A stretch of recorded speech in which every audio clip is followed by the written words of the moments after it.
Hello everyone, welcome to education first official. प्यारे बच्चों, आज की इस वीडियो में हम जो है कक्षा तीसरी का पीएम श्री केंद्रीय विद्यालय का PT1 हिंदी का पेपर सॉल्व करेंगे। ये पेपर जो है 30 अंक का है और समय इसका मिलेगा आपको 1 घंटा 30 मिनट, अर्थात जो है 90 मिनट में ये आपको पूरा करना है। अब यहाँ पर देखेंगे कि जो 30 अंक है उनमें क्या क्या आपको मिलेगा। ठीक है, पठन पठन 10 नंबर का। पठन में बच्चों क्या आएगा, आपको गद्यांश मिलेगा। गद्यांश बच्चों, आप तीसरी कक्षा में आप पहली बार पेपर दे रहे हैं ना, इससे पहले आप साइकिल टेस्ट देते थे तो जो है अब थोड़ा सा जो परीक्षा का जो लेवल है, सत्र है, वो थोड़ा सा बढ़ जाएगा बच्चों। गद्यांश जो है सीन भी हो सकता है। सीन का मतलब होता है जो आपने पहले पढ़ रखा है, और वो सीन का मतलब ये भी होता है कि जो आपकी टेक्स्ट बुक में से आपको देखने को मिलेगा। और इसके अलावा होता है एक पैसेज होता है अनसीन। अनसीन का मतलब होता है कि जो पैसेज आपने पहले कहीं बुक में नहीं पढ़ा है, बस वो आपको कहीं किसी किताब से, कहीं मैगजीन से, न्यूज़पेपर से ऐसे आपको जो है दिया जाएगा, उसमें से क्वेश्चन आंसर ढूंढने। बट तीसरी कक्षा में बच्चों जो है दोनों प्रकार में से किसी भी प्रकार का पैसेज आपको देखने को मिलेगा। तो पठन में आपको पैसेज मिलेगा। गद्य पद्य में आपको आपकी जो टेक्स्ट बुक है वीणा, उसमें से आपको क्वेश्चन आंसर मिलेंगे। व्याकरण 5 अंक, सृजनात्मक लेखन 5 अंक और वर्तनी भी 5 अंक की रहेगी। इस तरीके से 30 अंक का पेपर होगा। 10 अंक का आपका जो है ओरल टेस्ट होगा। ओरल टेस्ट मतलब मौखिक परीक्षा, टीचर आपसे क्वेश्चन पूछेगा। चलिए हम पहले पठन से शुरू करेंगे, क्योंकि जो पेपर होता है बच्चों उसमें जो है हमें जो क्वेश्चन के आंसर लिखने होते हैं वो क्रम वाइज चलना है। पहले एक, पहले उसके बाद दूसरा क्वेश्चन, तीसरा क्वेश्चन, इस तरीके से। चलिए पढ़ते हैं। पैसेज क्या है, प्रश्न नंबर 1 कि नीचे दिए गए गद्यांश को ध्यान से पढ़िए और दिए गए प्रश्नों के उत्तर दीजिए। ठीक है जी, पैसेज पढ़ते हैं हम पहले। क्या लिखा है, शशांक एक दुकानदार था। वह एक छोटे से गांव में किराने की दुकान चलाता था। वह बहुत परिश्रमी था। आस-पास के कई गांवों में ऐसी और कोई दुकान नहीं थी। किसके जैसी दुकान नहीं थी, जैसा शशांक दुकानदार था, जैसी दुकान शशांक की थी ऐसी कोई दुकान नहीं थी। इसी कारण शशांक की अच्छी आय हो जाती थी। आय का मतलब होता है बच्चों आमदनी। आमदनी भी बोलते हैं इसको। ठीक है, आमदनी का मतलब कमाई। कि जो है आसपास कोई दुकान नहीं थी, तो इसलिए उसकी अच्छी खासी कमाई, आमदनी हो जाती थी, आय हो जाती थी। दुकान में सामान भी जल्दी ही खत्म हो जाता था। दुकान का सामान लेने शशांक बार बार शहर जाना पड़ता था। एक दिन कड़ाके की ठंड पड़ रही थी। शशांक को दुकान का कुछ सामान खरीदने के लिए शहर जाना पड़ा। वह सामान खरीदकर जल्दी लौटना चाहता था, पर देर हो गई। अंधेरा हो चला था और वह ठहरने के लिए जगह ढूंढने लगा। उसे दूर एक झोपड़ी में रोशनी दिखाई दी। रोशनी मतलब प्रकाश, लाइट दिखाई दी उसको। इंग्लिश में यदि बात करें तो लाइट दिखाई दी। झोपड़ी के पास पहुंचकर शशांक ने देखा कि उस झोपड़ी के बाहर एक अलाव जल रहा है। अलाव मतलब होता है बच्चों की थोड़ी सी आग जल रही थी। ठीक है, जैसे हम लोग सर्दी के मौसम में आग जलाकर बैठते हैं तो वही अलाव है। और एक वृद्ध व्यक्ति, वृद्ध मतलब होता है बूढ़ा व्यक्ति। बूढ़ा व्यक्ति आग जो है ताप रहा था। ताप रहा था मतलब जो है जो है आग के पास बैठकर अपना जो है हाथ सेक रहा था। ठीक है, जो है सर्दी से बचने के लिए। अब प्रश्न उत्तर देखते हैं क्या क्या दिया गया। शशांक क्या काम करता था। ठीक है, शशांक जो है हम कहेंगे कि किराने की दुकान चलाता था। ठीक है, शशांक किराने की जो है दुकान चलाता था, क्योंकि वह दुकानदार था। ठीक है, तो वो दुकानदार था, तो जो है किराने की दुकान चलाता। प्रश्न का उत्तर लिखने के बाद में बच्चों हमें उत्तर के बाद में हमें जो है पूर्ण विराम जरूर लगाना है। इसका उत्तर यहाँ भी दिया गया है कि किराने की दुकान चलाता था। आगे बढ़ते हैं। शशांक को सामान खरीदने कहाँ जाना पड़ता था, तो कहाँ जाता था वो, शहर। शहर जाना पड़ता था, तो ये लिख देंगे कि शहर जाना पड़ता था। तीसरा प्रश्न है, उसे दूर एक झोपड़ी में क्या दिखाई दी। झोपड़ी में जो है उसे जो है रोशनी दिखाई दी थी। ठीक है, तो लिखेंगे झोपड़ी में शशांक को रोशनी दिखाई पड़ी। इस तरीके से हम उत्तर लिखेंगे। वृद्ध व्यक्ति क्या कर रहा था, वृद्ध मतलब बूढ़ा, तो हम लिखेंगे वृद्ध भी लिख सकते हैं, बूढ़ा भी लिख सकते हैं। बूढ़ा व्यक्ति, ठीक है, हाथ, सॉरी, आग जो था, आग ताप रहा था, हाथ सेक रहा था, ये भी लिख सकते हैं कि पहले यहाँ लिख देंगे आग ताप रहा था। आगे है, शशांक की दुकान में क्या क्या चीज मिलती होंगी। भाई वो क्या था, किराने का दुकान चलाता था, तो किराने की दुकान में क्या मिलेंगी, हमें कह सकते हैं कि चीनी मिल सकती है, दाल मिल सकती है, चावल मिल सकता है, ठीक है, घी मिल सकता है, और चावल हो गया, आटा मिल सकता है। इसके अलावा हम बात करें, हमें राजमा बोल सकते हैं, छोले बोल सकते हैं, ठीक है, और भाई इसके अलावा मसाले, ठीक है, साबुन, सर्फ। आप देख पाएंगे कि आपके आसपास जो है जो भी दुकान है किराने की, वहाँ क्या-क्या सामान मिलता है वो सब शशांक की दुकान पर भी मिलता होगा। तो वही सब आपको यहाँ पर लिखना है। आगे बढ़ते हैं। परिश्रमी शब्द का अर्थ लिखिए। परिश्रमी का मतलब होता है बच्चों मेहनती। कुछ बच्चे इसको ऐसे लिख देते हैं मेहनती। मेहनती नहीं होता बच्चों, ये एक ही मात्रा ह की बजाय म पे आएगी, तो ये गलत है दूसरे वाला। दुकान शब्द से एक वाक्य बनाइए, ठीक है। लिख सकते हैं कि शशांक जो है, शशांक किराने की दुकान चलाता था। आप अपनी मर्जी से भी बना सकते हैं बच्चों। लिख सकते हैं कि मेरे चाचा की एक दुकान है, ठीक है, मेरे पड़ोस में एक दुकान है, ऐसे भी लिख सकते हैं। गद्यांश में से एक संज्ञा शब्द छांट कर लिखिए, बहुत सारे हैं, जैसे शशांक हो गया, ठीक है बच्चों, शशांक, गांव, दुकान। यदि बात करें ऊपर पैसेज में, तो पैसेज की तरफ जाते हैं तो हम देखेंगे कि ढेरों जो है शब्द दिए गए हैं।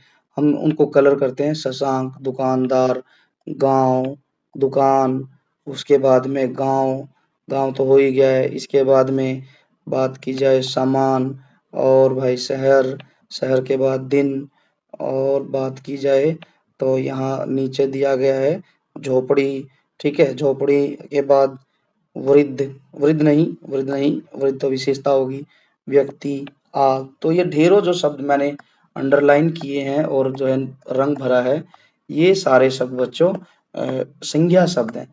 इनमें से आपको कोई एक लिखना है। चलिए आगे बढ़ते हैं। आगे क्या दिया गया है, गांव का विलोम शब्द लिखना है। तो गांव का विलोम शब्द होता है शहर। एक दिन कैसी ठंड पड़ रही थी, कड़ाके की ठंड पड़ रही थी। तो ये पैसेज हमारा पूरा हुआ। आगे बढ़ते हैं। अब आ गया है गद्य पद्य में से आपको प्रश्न उत्तर लिखने। लघु प्रश्न, लघु प्रश्न का मतलब होता है छोटे प्रश्न। ये इनका उत्तर भी आपको छोटा ही लिखना है। जल धारा से हमें क्या सीखना चाहिए। जल धारा हमें सिखाती है क्या, जीवन पथ पर, जीवन पथ पर आगे बढ़ना। जल धारा से सीखो जीवन पथ पर आगे बढ़ना। आपने अपने आसपास घर और विद्यालय में कौन-कौन से जीव जंतु देखे?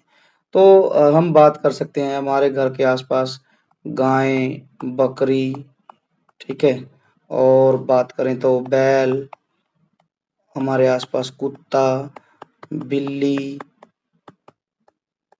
कुत्ता, बिल्ली, गाय, बकरी, बैल, भैंस भी हमें देखने को मिलेगी, ठीक है। इसके अलावा और भी भेड़ हो गया, ठीक है, और बहुत सारे जीव जंतु हमारे आसपास रहते हैं। किन्हीं 3-4 का आप नाम इस प्रश्न में लिखेंगे। आगे बढ़ते हैं। आगे क्या दिया गया है, चींटी कविता के कवि का नाम क्या है वो आप बताएंगे, ठीक है। आपने कविता पढ़ी है तो आप कविता में से कवि का नाम ढूंढकर यहाँ पर लिखेंगे। आगे बढ़ते हैं। अब है केंचुए के अतिरिक्त आप कोई और जीव बता सकते हैं जिसके पैर नहीं होते। कई सारे हैं, हम लिख सकते हैं, जैसे मछली होती है, मछली के पैर नहीं होते, ठीक है। इसके बाद हम लिख सकते हैं घोंगा, घोंगा, सांप, ठीक है। तो इस तरीके से हम लिखेंगे। सांप के भी पैर नहीं होते। आगे बढ़ते हैं। अब व्याकरण से संबंधित प्रश्न है। व्याकरण से संबंधित प्रश्न में क्या लिखा है? अंदर का विलोम शब्द लिखिए। अंदर का बच्चे आप लोग ना इसको ऐसे लिख देते हो बाहर। बाहर नहीं होता, वो होता है बाहर। बाहर तो पहले वाला गलत हो जाएगा। संयुक्त व्यंजन से बने शब्द पर गोला लगाइए। तो संयुक्त व्यंजन बच्चों 4 होते हैं। क्ष, त्र, ज्ञ और श्र। क्ष बनता है क और श से, ठीक है। त्र बनता है त और र से। ज्ञ बनता है ज और र से। और श्र बनता है स और र से। तो बच्चों ये जिस भी शब्द के भी अंदर या आगे पीछे कहीं पे भी आपको क्ष, त्र, ज्ञ, श्र दिखे तो वही संयुक्त व्यंजन वाला शब्द है। जैसे मित्र है, मित्र में त्र आया तो यही शब्द संयुक्त व्यंजन वाला शब्द है।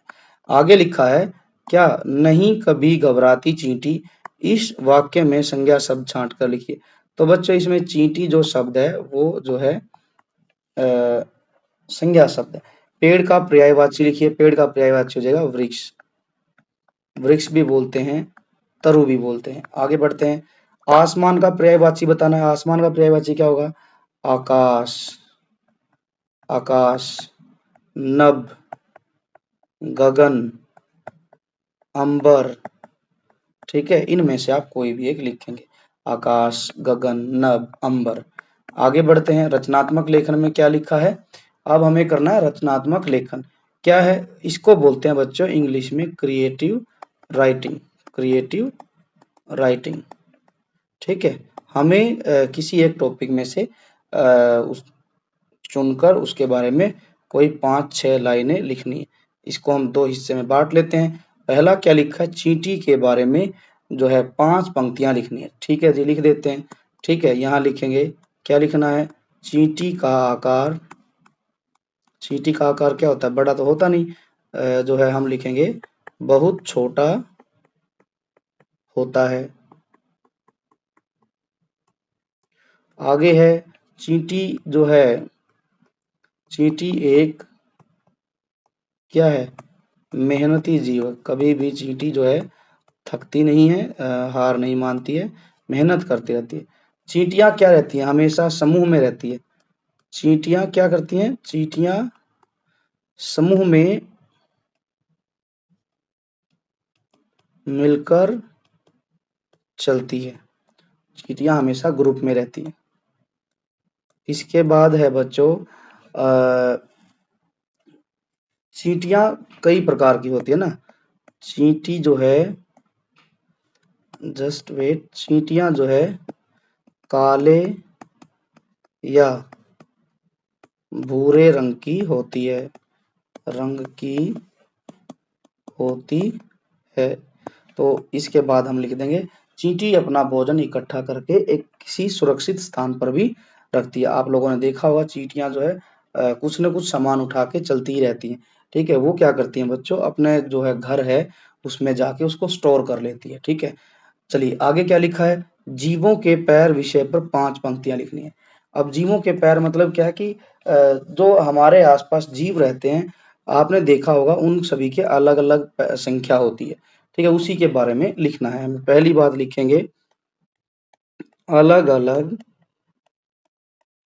अलग-अलग जीवों के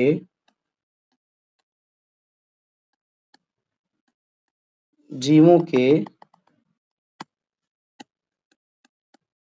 पैरों की संख्या क्या है? अलग-अलग होती है ना। किसी के पैर कितने होते हैं, ठीक है। जैसे हमने कहानी मतलब पाठ पढ़ा था कितने पैर, उसमें हमने देखा था कि कुछ जीवों के पैर 0 होते हैं, ठीक है। कुछ के 2 होते हैं, कुछ के 4, 6, 8 इस तरीके से थे। तो हम लिखेंगे यहाँ केंचुआ, केंचुआ, सांप, ठीक है, घोंगा, मछली के क्या नहीं होते? पैर नहीं होते। ये हो गया। तीसरी बात लिखेंगे सभी पक्षियों के 2 पैर होते हैं। ठीक है, आगे ऐसे ही लिखेंगे। क्या हमारे आसपास जो पाए जाते हैं, घोड़ा है ना, बकरी, गधा, ऊंट, ठीक है, और गाय, भैंस के 4 पैर होते हैं। ठीक है, ऐसे ही हम लिखेंगे मक्खी, मच्छर, भर, झिंगुर आदि के 6 पैर होते हैं, के 6 पैर होते हैं। एक लिख सकते हैं हम, ठीक है, पैरों की संख्या, पैरों की संख्या 0 से लेकर कई सौ तक हो सकती है, कई सौ तक हो सकती है। तो इस तरीके से बच्चों 5 वाक्य लिखने थे, हमने कितने लिख दिए हैं, 6। तो आप भी ऐसे ही एक वाक्य हमेशा अतिरिक्त लिखे, ताकि यदि कोई एक वाक्य हमारा गलत भी हो गया तो 6th वाला जो सेंटेंस है उसको काउंट कर लिया जाए। आगे बढ़ते हैं। अब अगला प्रश्न है वर्तनी से संबंधित प्रश्न है। प्रश्न नंबर 12 आ गया। दिए गए शब्दों की तुकबंदी बनाइए। दाना, ठीक है, दाना, खाना, लाना, राग, साग, ठीक है, भाग, आग, ठीक है। तो ये हो गए। आगे है प्रश्न नंबर 13। नीचे दिए गए तालिका को पूर्ण करना है, अंकों में लिखना है, ठीक है, शब्दों में लिखना है, ठीक है। शब्दों में क्या लिखेंगे, 4, अंकों में तो दिया ही गया है, शब्दों में लिखना है हमें 7, तो हम लिख देंगे 4 और 7। आगे बढ़ते हैं।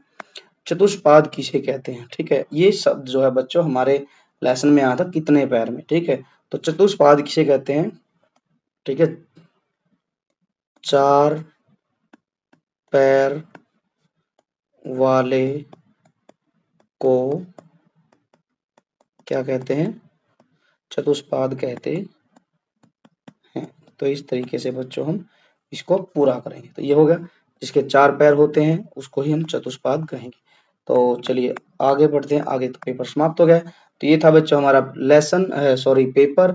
आई होप कि आप सभी को समझ आया होगा। यदि आपको वीडियो अच्छी लगी है तो वीडियो को लाइक करें, ज़्यादा से ज़्यादा अपने दोस्तों के साथ शेयर भी करें, और साथ ही साथ आप जो है education first official YouTube channel को आप जो है सब्सक्राइब भी करें और अपने दोस्तों को भी मोटिवेट करें, ठीक है। साथ ही आप जो है बेल आइकन को जरूर प्रेस करें, ताकि आने वाली नेक्स्ट वीडियो का नोटिफिकेशन सबसे पहले आपको मिल सके।